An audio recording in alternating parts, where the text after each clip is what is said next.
मंगलम भगवान वीरो मंगलम गौतमो गणी मंगलम कुंद कुंदाद्यो जैन धर्मोस्तु मंगलम सर्वमंगल मांगल्यम सर्वकल्याणकारिकम प्रधानम सर्वधर्मानां जैनम जयतु शासनम जैनम जयतु शासनम।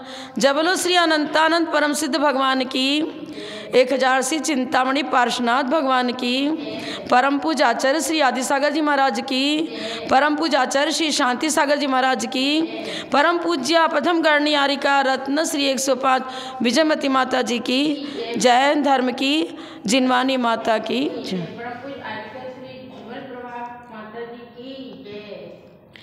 आर्या संघ पृथु प्रधान गणनी विजया सती विंशते प्रोन्नत ज्ञान समुज्ज्वला कृतिधरा सीता समादर्शिका आदि सिंधु सुपट्ट शिष्य निकटे प्राप्ता गुणानेकधा आत्मध्यान तपोनुरक्त विमला कुर्वन्तु ते मंगलम कुर्वन्तु मे मंगलम कुर्वन्तु न मंगलम।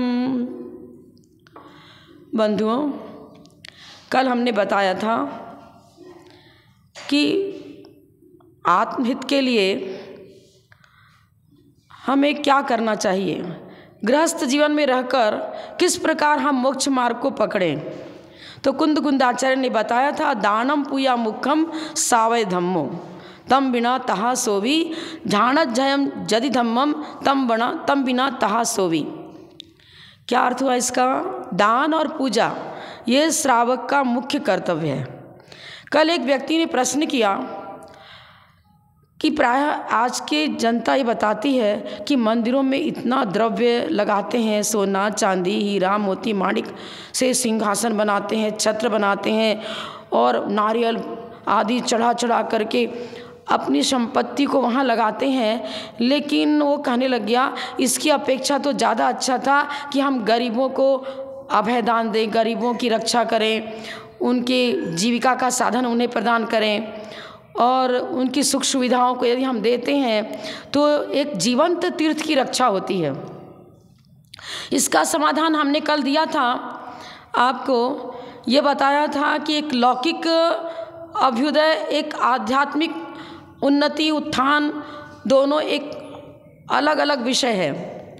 लौकिक दृष्टि से दया दत्ती दान को महत्व दिया है, लेकिन हमारा भावी जीवन सदा सदा के लिए उज्जवल तब होगा जब हम अपने जीवन में कुछ आध्यात्मिक पहलुओं को स्वीकार करेंगे और आध्यात्मिकता को विशेष महत्व देते हुए अपने रत्नत्रय की उत्पत्ति वृद्धि का प्रयास करेंगे। और अन्य क्या बताया था हमने? अनुग्रहार्थम स्वस्यादि सर्गो दानम। अनुग्रह क्या है? रत्नत्रय की उत्पत्ति वृद्धि फलोत्पत्ति। पर का भी संयम पले और हमारे जीवन में भी संयम की भावना जगे, हम भी त्याग वैराग की ओर बढ़ें, ये है स्व पर अनुग्रह। तो ये सारी चर्चा कल हो चुकी थी। और हमने दान किसे कहते हैं, निश्चय से दान का क्या लक्षण है, व्यवहार से क्या है, आध्यात्मिक दृष्टि से दान किस प्रकार हमारे लिए भव में सुखकारी बनता है, इसे दृष्टांत के द्वारा उदाहरण के द्वारा स्पष्ट किया था। आज जो पॉइंट रह चुका था उसकी चर्चा करेंगे कि दाता कैसा होना चाहिए। तो हम शीर्षक ये लेंगे, जैसा कि गणनियारिका विजयमती माता जी का नाम था, विजयमती। तो हम श्रावकों के लिए संदेश देना चाहते हैं कि वे घर घर में विजय ध्वज का आरोपण करें, विजय ध्वज की स्थापना पूर्वक घर को सजाओ, संभालो और उसे सर्वांगीण विकास की ओर ले जाओ। विजय ध्वज, विजय मतलब हम उस विजय की स्थापना करना चाहते हैं जिसके बाद सदा सदा के लिए स्थायी सुख शांति की प्राप्ति होती है। जय पराजय इस लौकिक जीवन में जो होता है, आज शासक बन गए, कल फिर पराजय को प्राप्त हो गए। पर जिन शासन के द्वारा हमें वो कला सीखनी है जिससे कि हम स्थायी विजय को प्राप्त करें। शांतिनाथ भगवान तो चक्रवर्ती थे और कामदेव तीर्थंकर तीनों पद के धारी थे, पर चक्रवर्ती पने को प्राप्त करके उन्होंने उसके प्रति लगाव नहीं रखा और समझ लिया कि ये लौकिक वैभव तुच्छ है और उसको तुच्छ समझते हुए दीक्षा ली और केवल ज्ञान ज्योति को अपने जीवन में प्रकट करी। दाता का यही लक्ष्य होना चाहिए, जैसे कि पुरुषार्थ सिद्धि उपाय ग्रंथ में बताया है। ये एक श्लोक के अंदर गागर में सागर भरा पड़ा है। एक एक पद की व्याख्या यदि गहराई से की जाए तो पूरा द्वादशांग उपस्थित होता है इस श्लोक के अंदर। क्या उन्होंने लिखा? दाता के अंदर 7 गुण होना चाहिए। ऐहिक फल अनपेक्षा, शांति, निष्कपटता, अनुसूयत्वम, अविषादित्व, मुदित्वम, निरहंकारित्वमिति दात्री गुणा। सबसे पहले क्या दिया? ऐहिक फल अनपेक्षा। पंचेंद्रिय विषयानुराग यदि गहराई से चल रहा है तो वो दाता सम्यक दर्शन से को प्राप्त नहीं है। अनंतान बंधी कषाय की भूमिका कृष्ण नील कापोतलेश्या को जन्म देती है। अशुभलेश्या को जन्म देने वाला कौन है? ऐहिक फल, लौकिक फल की आकांक्षा, मूर्छा परिग्रह। शुभम चक्रवर्ती जिह्वा इंद्री की लोलुपता के कारण से 7वें नरक में चला गया। बताओ। तो हमारे आचार्य ये बताते हैं कि दाता के अंदर बंदे तद्गुण लब्धे की भावना होनी चाहिए कि मैं संयमी को जो आहार देता हूँ या उनको संयम के उपकरण प्रदान करता हूँ तो उस दान के पीछे हमारा लक्ष्य आत्मनिधि को प्राप्त करना है। परहित तो गुरुराज स्वयं अपनी साधना से कर ही रहे हैं, लेकिन उनकी साधना में हम आहार दान देकर के सहकारी बनते हैं। तो आहार दान इसलिए देते हैं कि उनके रत्नत्रय की उत्पत्ति हो, वृद्धि हो, फलोत्पत्ति हो, वो अपने 10 धर्मों का पालन करें, अपने व्रतों का रक्षण करें। और इस भावना पूर्वक दिया गया दान क्या करेगा? हमारे जीवन में सम्यक दर्शन की स्थापना करेगा। जो अभक्ष भक्षण करता है, आलू मूली गाजर खाता है, रात्रि भोजन करता है, ऐसा व्यक्ति यदि दान देता भी है गुरुद्वय को तो गुरु की जो परिणामों की विशुद्धि बढ़नी चाहिए वो नहीं बढ़ पाती। तामसिक वृत्ति वाला उसके द्वारा दिया हुआ दान तामसिक विचारों को जन्म देता है। तो सबसे पहले ऐहिक फल अनपेक्षा, पंचेंद्रिय विषयानुराग यदि तीव्रता से पनप रहा है, गहराई से पनप रहा है तो वो दाता, श्रेष्ठ दाता नहीं बन सकता। उसके द्वारा दिया हुआ द्रव्य 7 से पुण्य का कारण नहीं बनेगा और उसका स्वयं भी मोक्ष मार्ग प्रशस्त नहीं हो सकता। क्योंकि कृष्ण नील कापोतलेश्या को जन्म देने वाला जो पंचेंद्रिय अनुराग है वो धर्म ध्यान से वंचित करता है। धर्म ध्यान का मतलब रत्नत्रय की तरफ रुचि जागृत होना, सम्यक दर्शन की रक्षा करने का प्रयत्न करना, स्वकीय स्वकीय समदर्शन की रक्षा और अन्य के भी रत्नत्रय की वृद्धि में हम कारण बने। तो दाता कैसा होना चाहिए? सबसे पहले ऐहिक फल, लौकिक फल की आकांक्षा नहीं होना। ऐसा नहीं कह रहे हैं कि 5 इंद्रियों को लॉक कर दो, आँख से देखो ही मत, कान से सुनो ही मत, भोजन ही मत करो, रसना इंद्री को जीत लो। अरे ऐसा नहीं है। आप सरस भोजन करो, कोई तकलीफ नहीं है। रस परित्याग नहीं कर पाते तो कोई तकलीफ नहीं, लेकिन उसके प्रति आसक्ति छूटनी चाहिए। आसक्ति ऐसी होती है जो वह व्यक्ति उस भोगासक्ति के पीछे अपने द्रव प्राण का भी उच्छेद कर देता है। अभी मैंने चक्रवर्ती का उदाहरण बताया, एक उदाहरण समझ लो। जैसे कि मक्खी है, एक शहद में गिर गई, चाशनी में गिरी और एक मिश्री पर बैठ करके मिठास का आनंद ले रही है। मिश्री पर बैठी मक्खी और चाशनी में गिरी, क्या होता है? चाशनी में गिरी तो बच नहीं पाती, मरणासन हो जाती, मृत्यु को प्राप्त हो जाती है। अनंतान बंधी कसाय चाशनी की तरह चपेटता है, कुल की मर्यादा भी व्यक्ति खो देता है। चाहे जिससे विवाह कर बैठते हैं, होटल ही चाहिए, बाजार का भोजन ही चाहिए। वो आसक्ति यदि पनप रही है तो करोड़ों का दान दे दो, आपको मोक्ष मार्ग नहीं मिल सकता। मोक्ष मार्ग लॉक है। मोक्ष मार्ग तब खुलेगा, उसका दरवाजा कैसे, जिन भक्ति से खुलेगा। गुरु भक्ति वो चाबी है, जिन भक्ति वो चाबी है, कुंजी है, जिससे मोक्ष मार्ग का कपाट खुलता है। और उस कपाट को खोलने के लिए सबसे पहले अनंतान मंदी कसाय सहित जो विषयानुराग है उसे जीतना पड़ेगा, उसे हटाना पड़ेगा। और वो तत्व ज्ञान पूर्वक ही हट पाएगा जब हमारे समझ में आएगा कि ये विषय भोग हमारे जीवन के लिए घातक हैं, हमारी भवावली को बिगाड़ने वाले हैं, ये जहरीले तत्व हैं। ये अंदर में ऐसी भावना जब जमेगी, ये विचार जब स्थिर होगा, वो तत्व ज्ञान के द्वारा हे उपादेय तत्व की जानकारी होती है। हे तत्व पंचेंद्रिय विषयानुराग है, उपादेय तत्व व्रत नियम संयम है। आचार्य श्री विशुद्ध सागर महाराज के इस विषय में बहुत उनके भक्त लोग बताते हैं कि ऐसा व्यक्ति भी उनके पास आया जो कि कहीं मंदिर भी नहीं जाता था। वो तो ऑटो चलाता, दिन भर यही नौकरी करना, किस तरह जीविका का साधन प्राप्त करना। विशुद्ध सागर जी का कभी सहयोग मिला उनको तो ऑटो चलाते हुए वहीं रोक देता है और उसकी विचार जगते कि बहुत अच्छे संत नजर आते हैं, जाना चाहिए, दर्शन करना चाहिए। पास में गया, दर्शन किया, फिर उनके प्रवचन के प्रति उसका लगाव जगा और ये हो गया स्थिति कि जहाँ पर धर्म नाम की चीज़ ही नहीं है, वह व्यक्ति मुनि दीक्षा लेकर के एक कठोर तप करने लग गया। विशुद्धि बढ़ानी चाहिए। विशुद्धि यदि हमारी बढ़ नहीं रही है, दान दे करके अहंकार ममकार की भावना प्रकट हो रही है, तो फिर वो धर्म रहा कहाँ? धर्म का अंग नहीं है। दान धर्म तीर्थ को उत्पन्न करता है।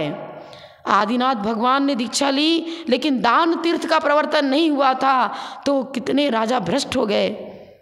ठीक है, उनका तो आत्मबल था, 6 महीने तक उपवास करके टिके रहे और 6 महीने तक फिर घूमते रहे, तब भी आहार भी नहीं मिला। 1 वर्ष तक निराहार रह गए।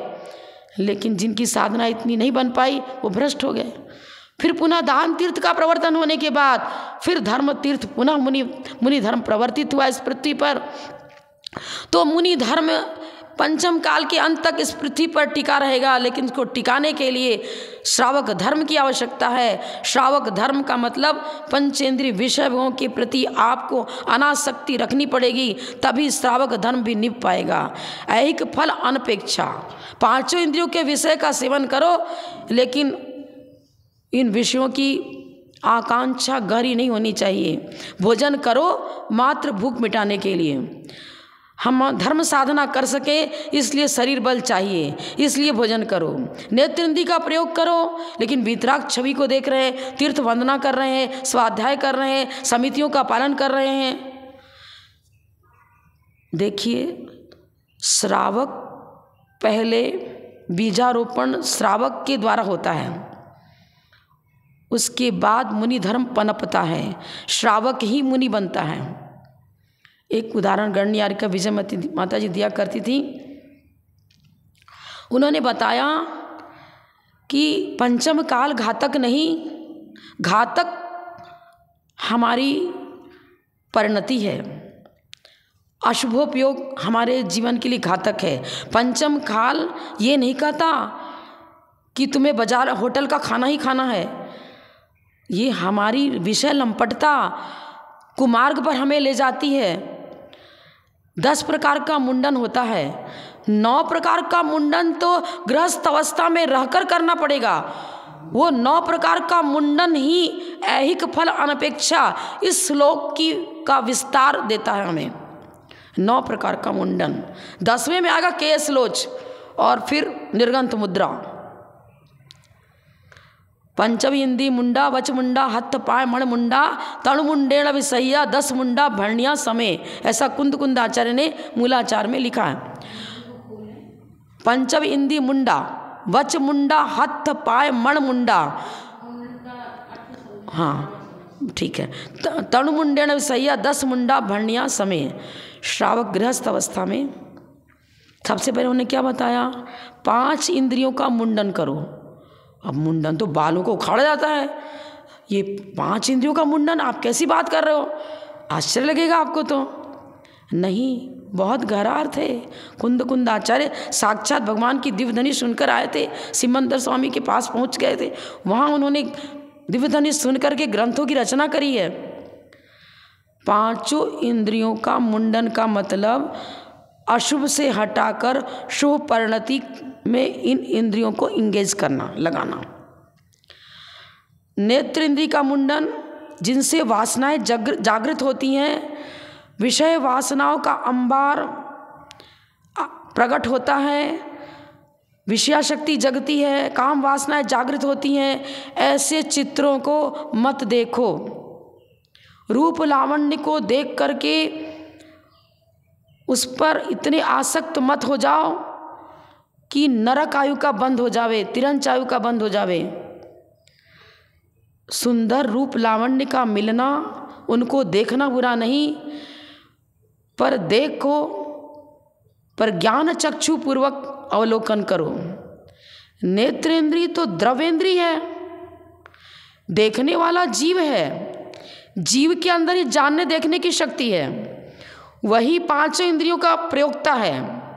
डेड बॉडी न देखती है, न सुनती है, न जानती है, ये बाह्य उपकरण है। चश्मा ठीक है, हम नारी नेत्र ज्योति कम हो गई तो हम इसका सहारा लेकर के देखते हैं, लेकिन चश्मा नहीं देखता, इसको हम नेत्र इंद्रिय फिट करते हैं, देखता जीव ही है। इसी प्रकार से आप समझ लीजिए कि एक चर्म मतलब द्रव्येंद्रिय, एक भावेंद्रिय। भावेंद्रिय का संबंध जीव द्रव्य से है। क्षोभक्षम शक्ति हमें प्राप्त हुई है।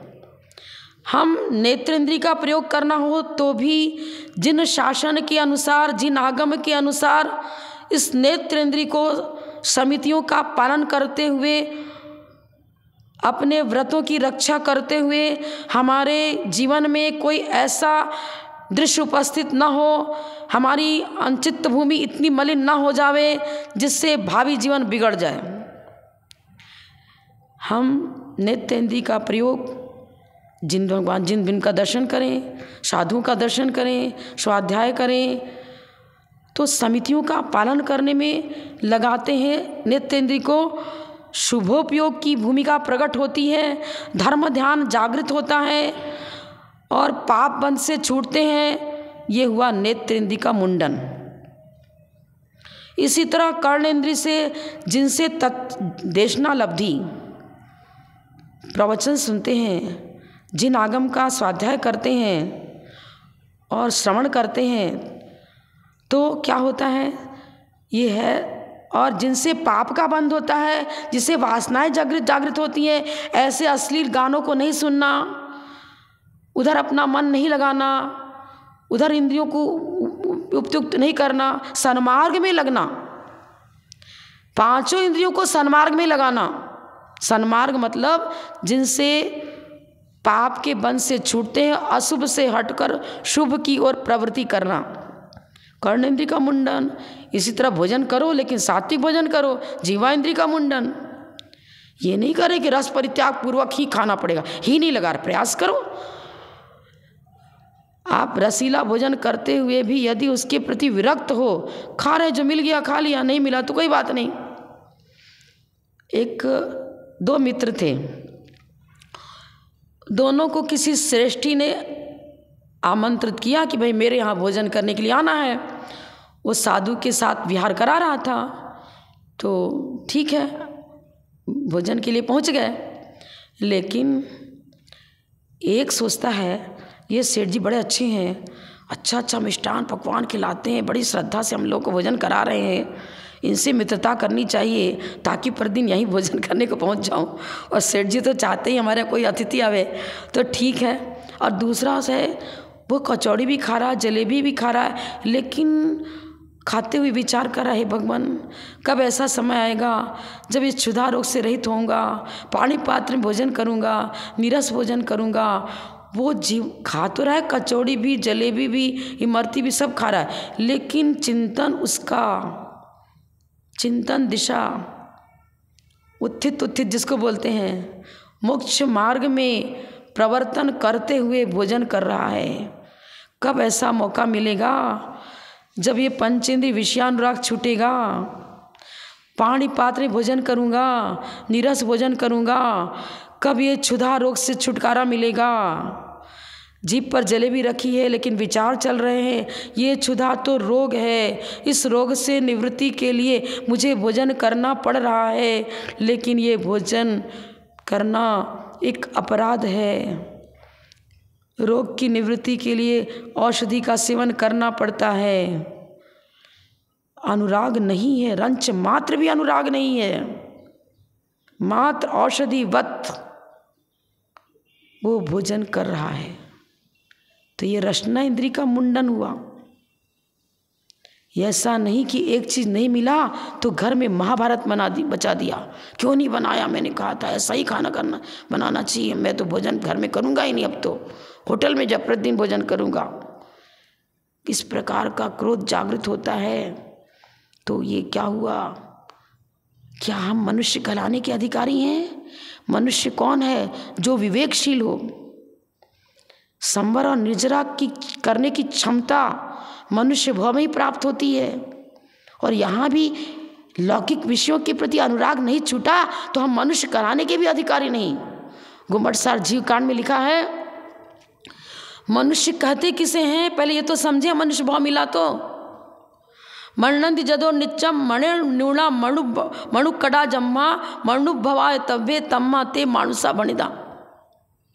मरणंति जदो नित्यम, जो निरंतर मननशील चिंतनशील हो, हे उपादेय कर्तव्य अकर्तव्य उचित अनुचित पाप पुण्य आदि का विचार करते हुए अपने आचरण का संशोधन करता है, अपने जीवन को फिल्टर्ड करता है, स्वच्छ बनाता है, विचारों में सुसंस्कार, आचरण में सुसंस्कार, चिंतन में सुसंस्कार, संवर और निजरा की प्रवृत्ति, पाप से बंध के छूटने का उपादेय चिंतन मतन चल रहा है।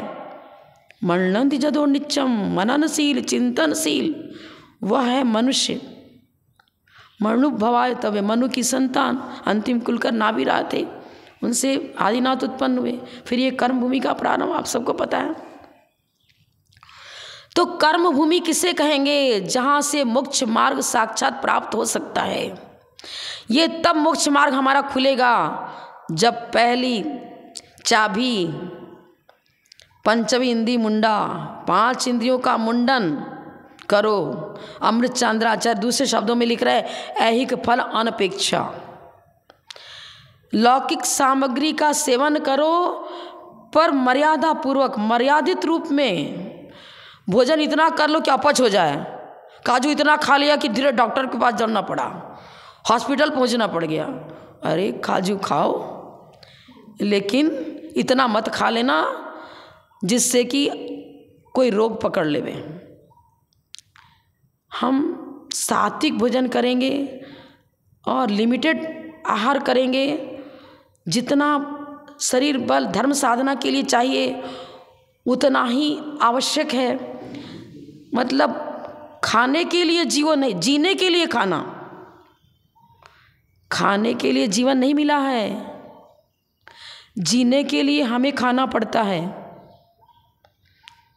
लौकिक सुख की चाह मत रखो। पुण्य से लौकिक सुख सामग्री मिली है तो हम सेवन कर रहे हैं, लेकिन निरीवृत्ति रहेगी तो वो अपने अर्जित धन को दान में लगाएगा, धर्म में लगाएगा, श्रेष्ठ कार्यों में लगाएगा, जिससे कि हमारे 6 आयतन जो है रत्नत्रय के, मतलब सच्चे देव सात गुरु और उनके उपासक। आपको हमने बताया था ना एक दिन कि नगर में टाइम हो गया, तो एक पॉइंट को लेकर मैंने बताया कि ऐहिक फल अनपेक्षा। तो इसका अर्थ हमें प्रतिदिन 1 मिनट 5 मिनट 10 मिनट बैठकर चिंतन करना चाहिए कि हम श्रावक कुल में जन्म लिए हैं तो श्रद्धावान, विवेकवान और क्रियावान। एक बार किसी के प्रवचन में हमने सुना था, संभवतः गण्य का विजयमती माता जी का ही प्रवचन होगा।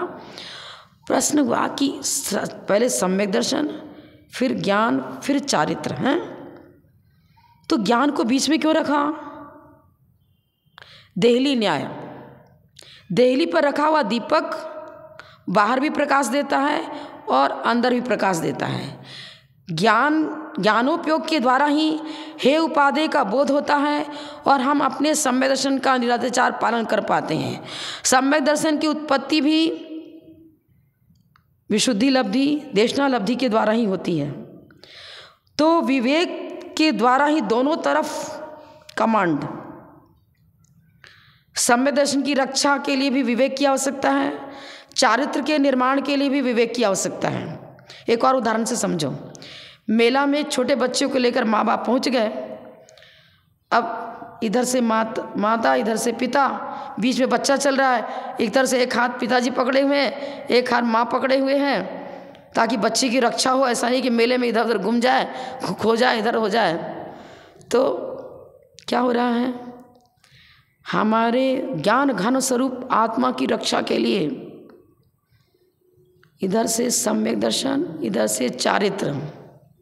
सम्यक दर्शन के बिना मोक्ष मार्ग प्रारंभ ही नहीं हुआ, और सम्यक दर्शन है तो विषयानुराग हटेगा ही हटेगा। सम्यक दृष्टि भवति नित्यम ज्ञान वैराग्य शक्ति, समय सार कलश में लिखा है। वैराग्य है, तत्वबोध है, तभी तो उस तत्व ज्ञान सम्यक दर्शन को, छायिक समदर्शन को उत्पन्न करेगा। वो तो विशुद्धि विशेष चाहिए ही चाहिए, लेकिन उपशम और उपशम समदर्शन की प्राप्ति के लिए भी तत्व ज्ञान ही चाहिए। नहीं तो अधाकरण, अपूर्वकरण, अनुवृत्तिकरण रूप परिणाम बनेगा ही नहीं। तो विवेक मतलब निरीवृत्ति। विविक्तम करोति पापात इति विवेकः, विविक्तम करोति पापात इति विवेकः। जो अनंतान बंधी आदि मिथ्यात्वादी पाप के बंध से हमें मुक्त करे, उस बुद्धि विशेष का नाम, उस ज्ञान शक्ति का नाम ही विवेक है। मनुष्य विवेकशील प्राणी है। देवों को तो विवेकशील नहीं कहा। अरे वो तो द्वादशांग का पाठी होता है सौधर्मेंद्र, उसके लिए क्यों नहीं विवेकशील बताया? वो पाप के बंध से छूटने के लिए उपाय को थ्योरेटिकल जानता है, लेकिन प्रैक्टिकल उसको जीवन में साकार नहीं कर पाता। मनुष्य में वो शक्ति है जिसके द्वारा वो संयम को धारण करके उस ज्ञान शक्ति को अपने जीवन में साकार करता है, चारित्र धारण करता है, और केवल ज्ञान ज्योति को प्रकट कर सकता है। वो 11 अंग 14 पुर का पाठी होकर के भी द्रवश्रुत है, लेकिन भावश्रुत जो संवर और निचरा का कारण बने, जो छायिक चारित्र की उत्पत्ति कारण बने, वो प्रकार, उस प्रकार का ज्ञान, भेद विज्ञान, मतलब प्रैक्टिकल में वो भेद विज्ञान उसके जीवन में नहीं आ पाता। चाहे वो सर्वार्थ सिद्धि का देव हो या सौधर्मेंद्र हो, संयम को प्राप्त नहीं कर पाता। और संयम नहीं है तो परीक्षा में फेल तो फेल। चौथे गुण स्थान से ऊपर भूमिका है ही नहीं। तत्व ज्ञान जो केवल ज्ञान ज्योति को प्रकट कर दे, उसी को हम ज्ञान की पराकाष्ठा कहेंगे। वो ज्ञान की पराकाष्ठा तो मनुष्य भाव में ही संभव है, अन्य भाव में नहीं। इसलिए मनुष्य को ही सृष्टि का सर्वश्रेष्ठ रत्न कहा, मनुष्य को ही विवेकशील कहा। और आचार्य यहाँ ही बता रहे हैं कि दाता के 7 गुणों में भी प्रमुखता किसकी है? ऐहिक फलानपेक्षा। यही मोक्ष मार्ग को प्रशस्त करेगा, यही मोक्ष कपाट जो बंद है उसको खोलने की विधि सिखाएगा। तो हमें श्रावक धर्म में सबसे पहले इन विधियों को सीखना है। पहले तो चूल्हा जलाना पड़ेगा, चावल दाल निकालना पड़ेगा, बीनना पड़ेगा, छानना बनेगा, पकाना पड़ेगा। ये सारी क्रियाएं तो श्रावक मुनि को, और पका पकाया आत्म तत्व का अनुभव। पकी पकाई खिचड़ी खा लो तो रत्नत्रय को परिपक्व बनाने के लिए प्रारंभिक साधना तो गृहस्थ अवस्था में करनी पड़ेगी। तब वो वैराग्य जो साक्षात मुनि, मतलब क्या कहेंगे, श्रेणी आरोहण का कारण बने, उसको जन्म देने के लिए भरत चक्रवर्ती ने भव में प्रयास किया था। और गृहस्थ जीवन में ही इतनी अधिक विशुद्धि को प्राप्त कर लिया था कि एक अंतर्मुहूर्त में मुनि बन के तुरंत केवल ज्ञान की प्राप्ति हो गई। क्योंकि एक अंतर्मुहूर्त काल लगता है श्रेणी आरोहण में और केवल ज्ञान ज्योति को प्रकट करने में। तो क्या हम पंचम काल में उस वैराग्य को अपने जीवन में जन्म नहीं दे सकते? क्या भोजन करो भरत चक्रवर्ती की तरह। उस कितनी रसोइयाँ, 363 रसोई, कितने 63, 360 जो इतने भी हों, और फिर भी सारा भोजन कर रहा है साथ में, लेकिन लंपटता नहीं। कीचड़ में कमल, कमल कीचड़ से विरक्त। कमल कीचड़ नहीं, कीचड़ कमल नहीं, दोनों भिन्न हैं। लेकिन कीचड़ के बिना कमल प्रकट होता नहीं। श्रावक धर्म के बिना मुनि धर्म प्रकट नहीं हो सकता। माता पिता ने जन्म दिया तो ब्रह्मचर्य पूर्वक थोड़ी बालक का जन्म हुआ। तीर्थंकर का जन्म भी हुआ तो ब्रह्मचर्य पूर्वक जन्म नहीं हुआ। लेकिन आशाधर जी ने लिखा है विवाह किस लिए करना, मुनीम जनय तुम, साधु को जन्म देने के लिए विवाह करना। विवाह करते विरक्त फिर अपने धर्म साधना में लगो, ताकि इस पृथ्वी पर धर्म की परपाटी चलती रहे। कुल परंपरा को चलाने के लिए विवाह नहीं करते, धर्म परंपरा को चलाने के लिए विवाह करते हैं।